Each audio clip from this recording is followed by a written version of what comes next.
My name is Margaret Henderson, and the morning I learned my daughter sold our farm was the morning the sun rose for everyone except me. I stood at the kitchen window, coffee gone cold in my hand, watching the light stretch across the empty fields. Only they weren't mine anymore. A white truck had pulled into the drive before sunrise.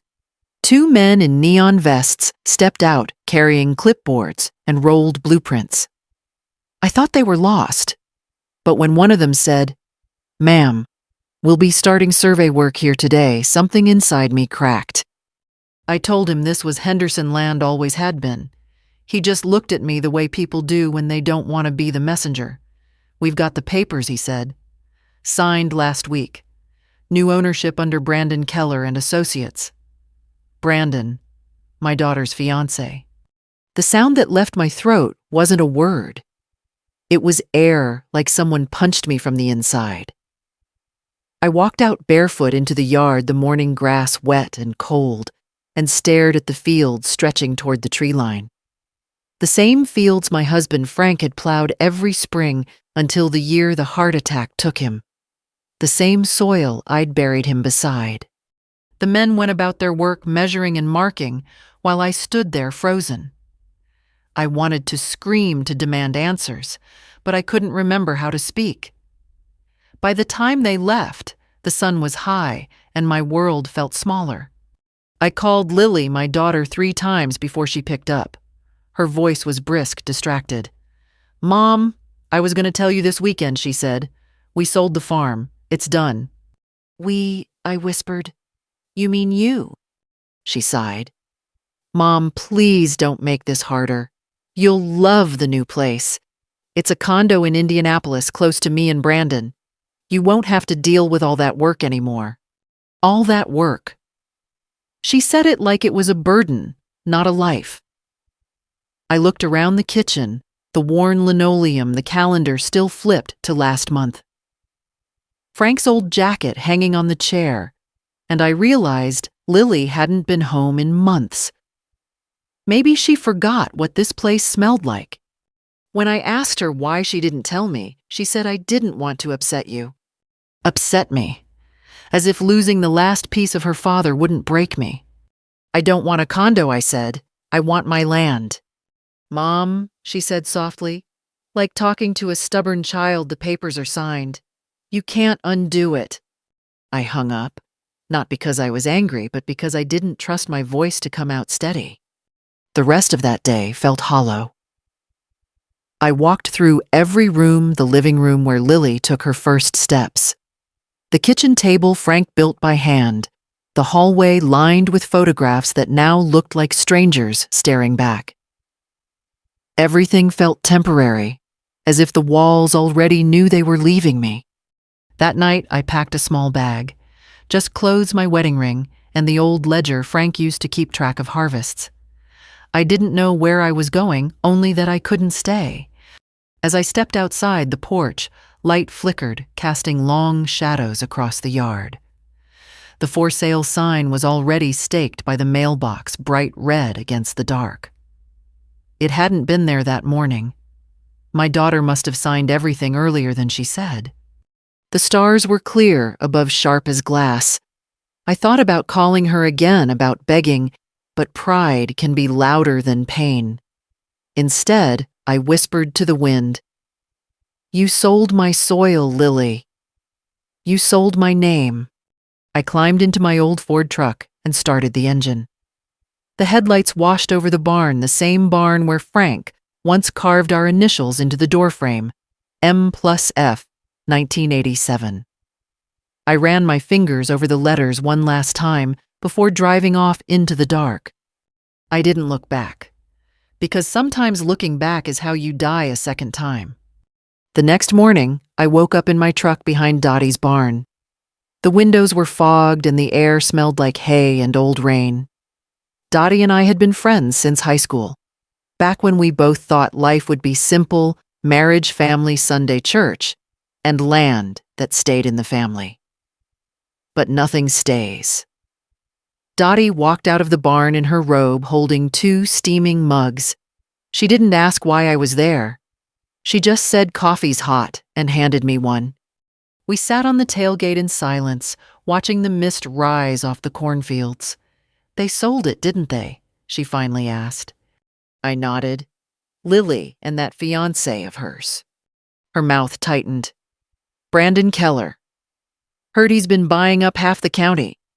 Folks say he's turning farmland into luxury estates for city people who can't tell corn from weeds.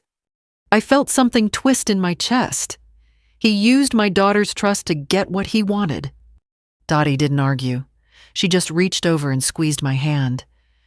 You can stay here as long as you need, Margaret. That day, I couldn't sit still. I drove back to the farm. I told myself it was just to gather a few things, but deep down, I wanted to see if it was real, if the land could truly belong to someone else overnight. The gravel crunched under my tires as I pulled into the drive. The sound used to comfort me. Now it felt foreign. A silver car was parked out front. Lily stepped out, sunglasses on, phone in hand. Brandon followed, sharp suit, perfect hair, the kind of man who looked out of place anywhere without pavement. Mom, Lily said, surprise flashing across her face. I was going to call you. We're meeting the contractors. Contractors, I repeated. Brandon smiled, the kind of smile that didn't reach his eyes. They'll start clearing the old barn next week. We'll keep the house until you're settled in your condo. I looked at him, then at her. You're tearing it down. Mom, please don't make this dramatic, Lily said. Her voice firm but shaky underneath. This place is falling apart. It's time for something new. Dad would want. Don't you finish that sentence, I snapped. The words came out sharp enough to cut air. You don't know what your father would have wanted. He bled on this land. You buried him under that oak tree. Her eyes filled, but she didn't look away. Brandon stepped forward, putting an arm around her. Mrs. Henderson, we understand this is emotional, but... I turned on him. Don't you Mrs. Henderson me. You're standing on my husband's grave. Silence stretched between us. The birds had gone quiet. Even the wind seemed to stop. Lily whispered, Mom, please just let it go. Let it go. The words echoed in my mind like a bell that wouldn't stop ringing. I walked past them and into the house. Dust danced in the sunlight that poured through the kitchen window. Everything looked the same, but felt wrong. I could hear Lily outside still talking to Brandon, her voice muffled but tense. In the corner of the kitchen sat Frank's old radio. I turned it on static first, then an old country song. I let it play while I filled a box with small things. Frank's hat, a photo of Lily on her 10th birthday, the quilt my mother made. Each object felt like a piece of my bones being pulled out one by one. When I came back out, Lily was standing alone. Brandon was already walking toward his car, talking on the phone. He's meeting investors, she said quietly. Mom, this is a good thing. You'll have neighbors, modern comfort, no more back pain from chores. I cut her off. Do you think peace comes from new walls? You can buy furniture, Lily. You can't buy roots. Tears slid down her cheeks.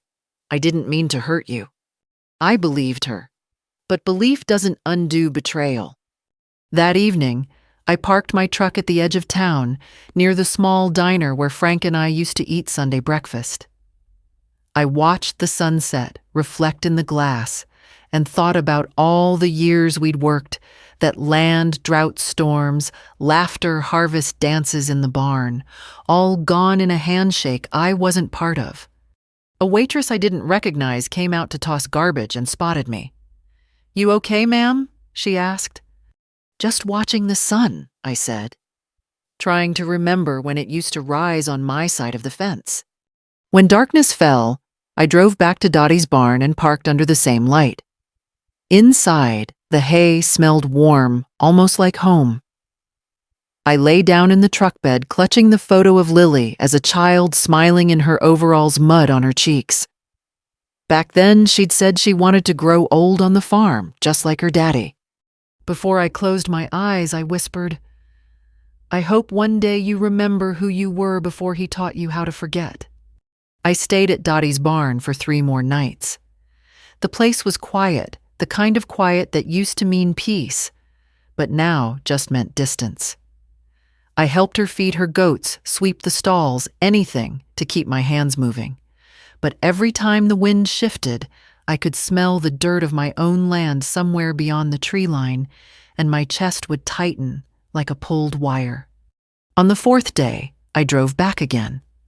Not to the farmhouse that was too raw, but to the ridge behind it where Frank had built a fence before Lily was born.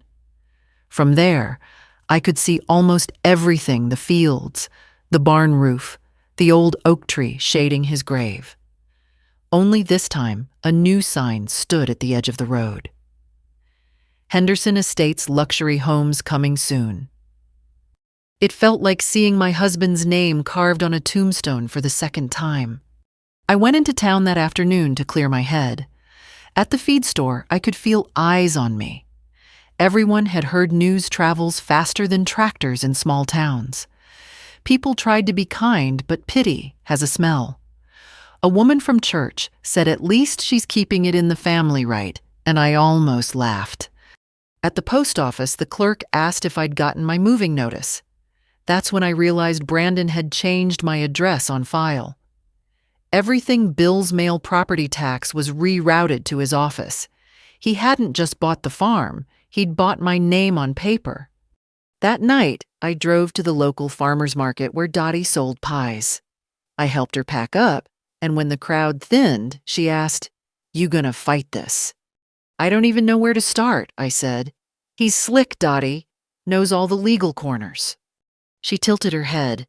"Maybe so. But he doesn't know you."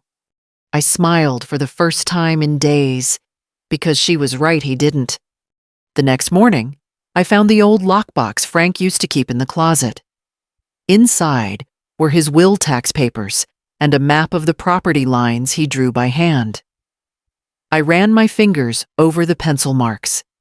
His writing was shaky, but the message was clear. Land stays in family. Never sell. I decided to take it to the county office the next day. But first, I needed to face Lily one more time. She was at the farmhouse sitting on the porch steps when I pulled up. Her hair was tied back, eyes swollen from crying. Brandon's car was gone. "Mom," she said quietly, standing up, "you shouldn't be here." "Neither should you," I replied. "But here we are." She swallowed hard. "Brandon said it would be better this way. He said the land was losing value, that we'd get more if we sold now." "Value?" I stepped closer. "He ever tell you what kind of man counts memory in dollars?" She didn't answer. Her shoulders sagged. "I just wanted to help. You've been alone since Dad passed. I thought if I could make things easier for who I asked, for you to live your city life without guilt, or for him to make his next deal." Her lip trembled. "Mom, he said you agreed to it. He showed me the papers." "I never signed a damn thing," I said, the anger finally breaking loose. "He forged my name, and you didn't even check." She covered her mouth, eyes wide. "No, he wouldn't." "Wouldn't he? I held out Frank's will. He used you, Lily. You were the key to unlock what he couldn't touch alone." Her face drained of color. Oh my God. I wanted to reach out to hold her like I did when she scraped her knees as a child, but my hands wouldn't move. "You buried more than land, Lily. You buried your father's promise." She fell to her knees on the porch, sobbing. For a moment, I almost hated myself for saying it. But truth isn't meant to comfort. It's meant to wake. I left the papers on the table inside the will, the deed, everything she needed to see. Before I walked out, I looked around the house one last time. The light through the curtains caught the dust in the air, like thousands of tiny ghosts refusing to settle. As I stepped onto the porch, I heard her whisper behind me, "I'm sorry, Mom." I didn't turn around. Some apologies need silence more than answers. That night, I drove to a motel on the edge of town.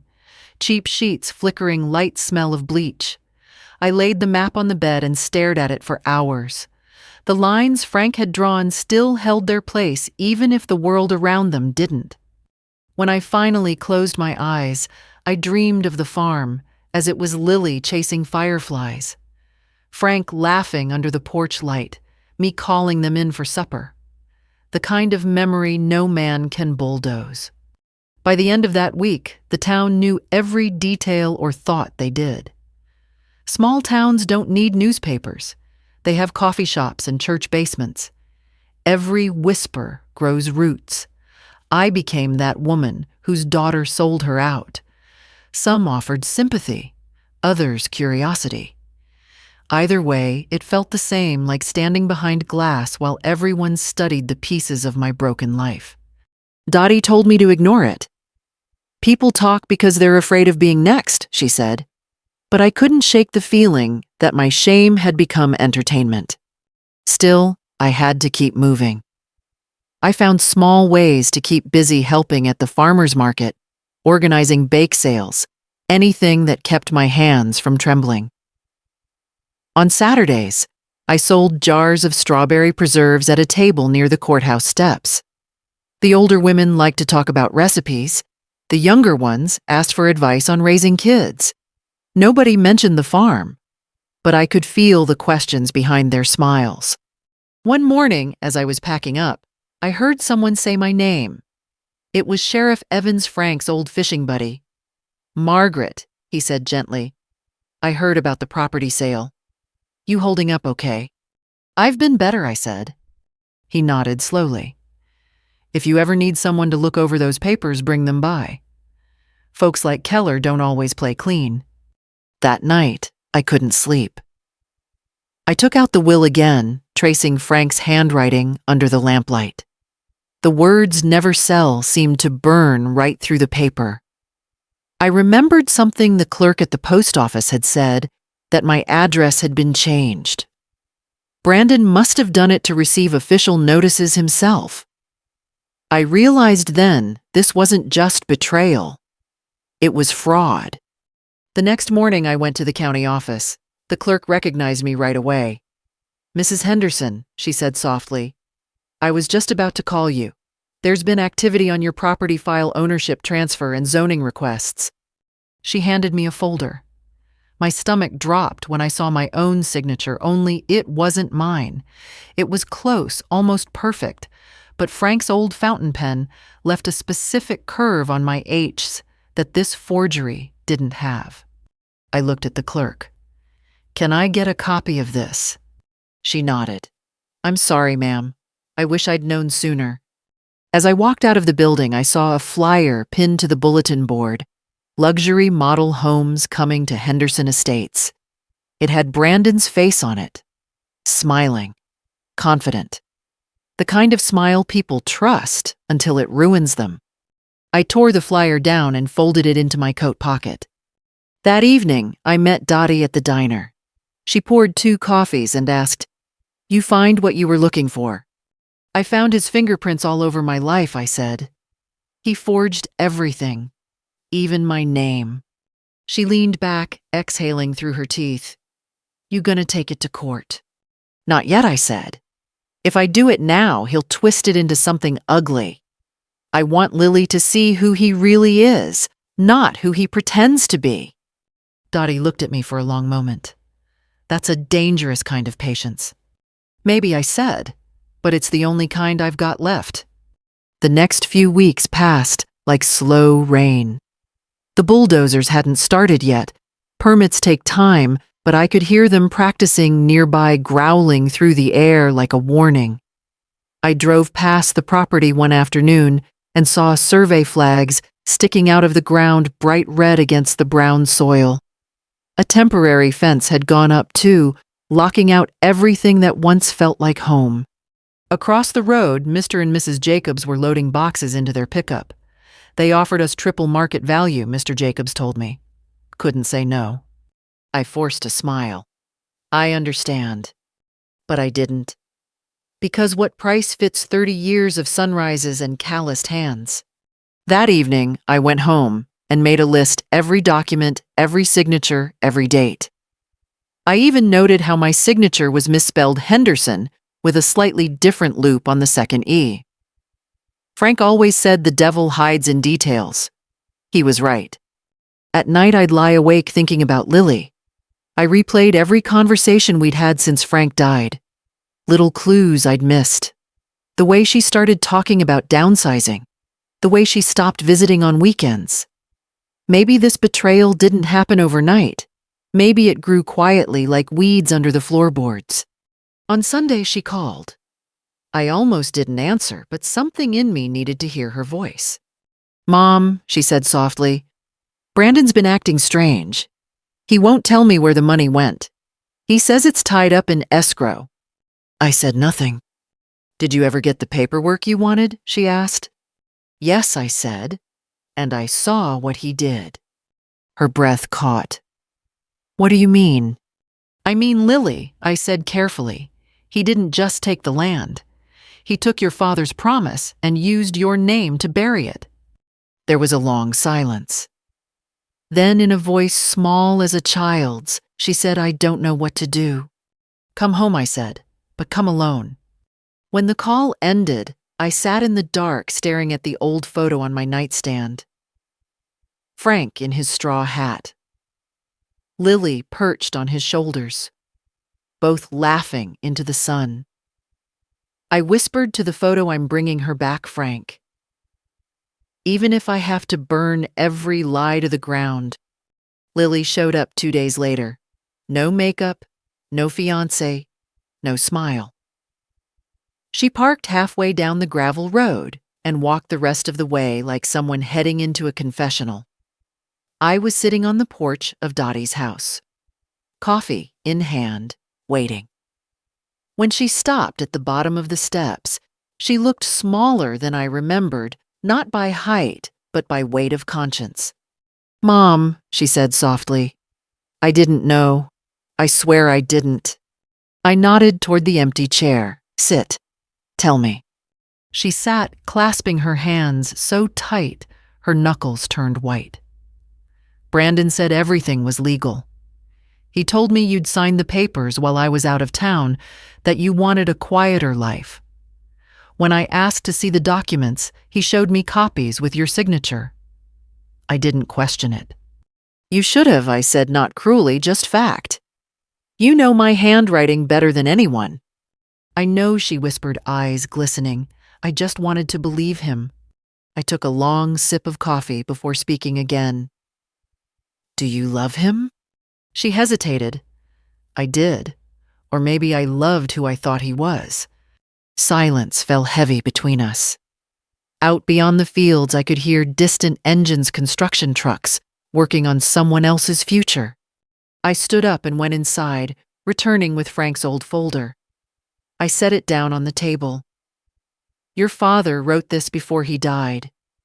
His will. He made it clear the land stays in the family. But Brandon didn't just ignore that. He forged it. He forged me." Lily's hands trembled as she flipped through the papers. "Oh, God! Mom! What have I done?" "Not just you," I said. "He used you. And now he'll use your name to bury me legally, unless we stop him." She looked up, startled. "What do you mean?" "I mean," I said slowly, "we're going to make sure he answers for it." That night, I gathered every piece of evidence, the fake signatures, the mailed address, changed the zoning applications. Dottie helped me organize it all. "If you take this to the county board," she said, "he'll be disbarred, maybe even charged." "I don't care about charges," I said. "I care about truth." The next morning, I drove into town with Lily beside me. She hadn't said much since last night. The courthouse smelled like paper and floor wax, same as when Frank used to pay taxes there every spring. We went straight to Sheriff Evans. I laid out the documents on his desk. He took one look and whistled low. "This is serious. You're saying Keller forged your name?" "I'm not saying it," I replied. "The ink is." He turned to Lily. "You aware of what that means, ma'am? He could face felony charges." Tears filled her eyes again. "Do it," she said. "He deserves it." Evans nodded. "I'll start the report, but you'll both need to sign affidavits." When we left, Lily looked drained, like someone who'd aged a decade in a day. We didn't go home. We went to the ridge behind the farm, where the oak tree stood Frank's resting place. The grass around it had grown wild since I left. Lily knelt down, touching the soil. "I'm sorry, Daddy," she whispered. I turned my face away. The sound of her crying wasn't the sound of guilt anymore. It was grief. Later that week, the investigation began. Keller Realty shut its office doors. Rumors spread faster than the ink could dry on the reports. People started calling it the Henderson scandal. I hated the name, but maybe it was fitting. Sometimes truth doesn't cleanse, it exposes. Then one morning, a certified letter arrived at Dottie's house. It was from Brandon's lawyer. Inside was a settlement, offer money silence, and a clause saying I'd publicly retract any accusation. I tore it in half without reading the rest. That same afternoon, I got a call from Sheriff Evans. "You'll want to see this," he said. "Keller's license has been suspended pending fraud review." I thanked him, then hung up and stared at the ceiling. Justice wasn't supposed to feel this empty. I thought I'd feel triumph. Instead, I just felt tired. That night, Lily called again. "He packed up and left the state," she said. "I don't even know where." "Let him run," I said quietly. "The truth runs faster." A month later, I drove past the old farm. The bulldozers were gone. A red notice from the county was posted on the gate. "Property under investigation, no trespassing." The land was silent again, resting like it needed time to heal from everything we'd done to it. Lily came with me. We stood by the fence, shoulder to shoulder, the wind tugging at our sleeves.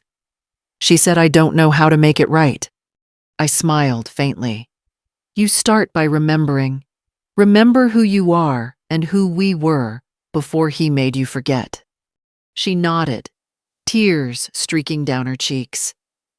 "Do you think Dad would forgive me?" I looked out at the horizon, at the gold of the fading sun. "Your father believed land could heal itself if left alone. Maybe hearts can too." The morning after the sheriff called, I woke up before sunrise. Old habits don't die, even when the land that taught them to you isn't yours anymore. I made coffee and sat by the window, watching the horizon fade from black to blue to gold. The light was the same one Frank used to rise to. For the first time in months, I didn't feel like hiding from it. Lily called around 7. "Mom," she said quietly, "he's been arrested." My hand froze around the coffee mug. "Brandon." "Yes." The sheriff said the board found proof of multiple forgeries, not just ours. Other families, too. I let out a breath I didn't realize I'd been holding. Then maybe the soil will stop shaking. "I'm so sorry," she whispered, "for all of it." "Don't apologize anymore," I said softly. "Just learn." That afternoon, she came over. She'd moved into a small rental in town after everything collapsed, left the city job, cut ties with Keller Realty. She looked worn but lighter, as if guilt had weight, and she'd finally set it down. She helped me hang laundry on Dottie's line. The air smelled of clean cotton and hay. For a moment, we could almost pretend life was ordinary again. "You think the county will give the land back?" she asked. I shook my head. "It's complicated now. Lawyers' debts permits. The government will hold it until it's sorted out." She frowned. "So it's just sitting there." "Resting," I said, "like a wound before it scars." The next week, Sheriff Evans visited. He handed me a sealed envelope. "Thought you might want to see this," he said. Inside was a statement from the county recorder's office. Property temporarily frozen pending legal review. Former owner Margaret Henderson retains right to testify as primary witness. I looked at him confused. "Does that mean—" "It means your voice matters again," he said. "Maybe more than you think." That night, I couldn't sleep. I drove out to the edge of the property line, parked the truck, and walked through the tall grass until I reached the oak tree. The moonlight spilled across the ground, pale and forgiving. I laid my palm on the dirt above Frank's grave. "It's not over," I whispered. "But we're closer." Behind me, headlights appeared Lily's car. She got out quietly, wrapped in a flannel jacket. "I figured I'd find you here," she said. "You always did," I replied with a small smile. We sat together under the oak, the night filled with crickets and distant coyotes. "I didn't think I could ever come back here," she said. "Neither did I admitted. But sometimes we don't get to choose where forgiveness starts." She wiped her eyes. "Mom, I can't believe I let him." "Stop," I said gently. "If I keep forgiving you for the same sin, you'll never learn to forgive yourself." She looked at me for a long time, then nodded. "What happens now?" "We rebuild," I said. "Maybe not the farm, but something." 2 months passed. Winter crept in. The court ruled the sale invalid. Brandon's fraud case expanded across several counties. The Henderson land, though scarred and fenced, remained untouched. No homes, no bulldozers, just wind and snow covering what was once broken ground. Lily got a job at the county library. I started selling preserves full-time with Dottie. We didn't talk much about what happened, but we didn't need to. The silence between us had softened, no longer a wall, just space to breathe. One afternoon in February, a letter came from the county. It wasn't about ownership, it was about legacy. A portion of the Henderson property is being designated as historical farmland, protected from future development. I read the letter 3 times before I called Lily. She cried on the phone, then came straight over. We drove out there together, snow still clinging to the fence posts, the oak tree standing proud against the gray sky. "Dad would have liked this," she said. "He would have liked us more," I answered, half smiling. We placed a small wooden sign near the tree. Henderson Family Land established 1954, protected in 2025. Lily looked at me and whispered, "You did this." "No," I said. "We did this the hard way." As we stood there, the wind carried the smell of frozen soil and something else, maybe forgiveness. I realized revenge doesn't always end with fire. Sometimes it ends with frost melting on the ground you thought was gone forever. When we walked back to the truck, Lily stopped and looked at the horizon. "You know," she said, "the sun still rises over this land." I smiled faintly. It always did. We were just too hurt to notice. Spring came early that year. The air smelled like rain and new grass, and the mornings carried the kind of light that made everything feel possible again. I'd been living in a small rental on the edge of town, a white cottage with peeling paint and lilac bushes growing wild along the fence. It wasn't home, not really, but it was a place where peace could find me. Every few days I'd drive past the old farm. The county had removed the no trespassing signs now that the investigation was over, but the land still sat untouched. The barn leaned a little more each week, and weeds grew thick along the path to the porch. Still, I couldn't bring myself to cross the gate. It felt like walking into a room where someone had died, a place still holding its breath. One afternoon, I stopped by Dottie's. She was on the porch, shelling peas into a big metal bowl. "You heading out to the market this weekend?" she asked. "Thinking about it," I said. "Maybe I'll bring Lily along. She's been doing better." "That girl's got your spine," Dottie said, grinning. "Bent, but not broken." Lily had changed. She spent her days working at the library, helping elderly patrons print photos or fill out forms. Every evening, she'd stop by my place with 2 cups of tea and a smile that didn't hide anymore. The guilt had thinned from her face. What stayed was gratitude, and maybe a bit of grace. One evening, she handed me a small envelope. Inside was a check, not a large one, but enough to matter.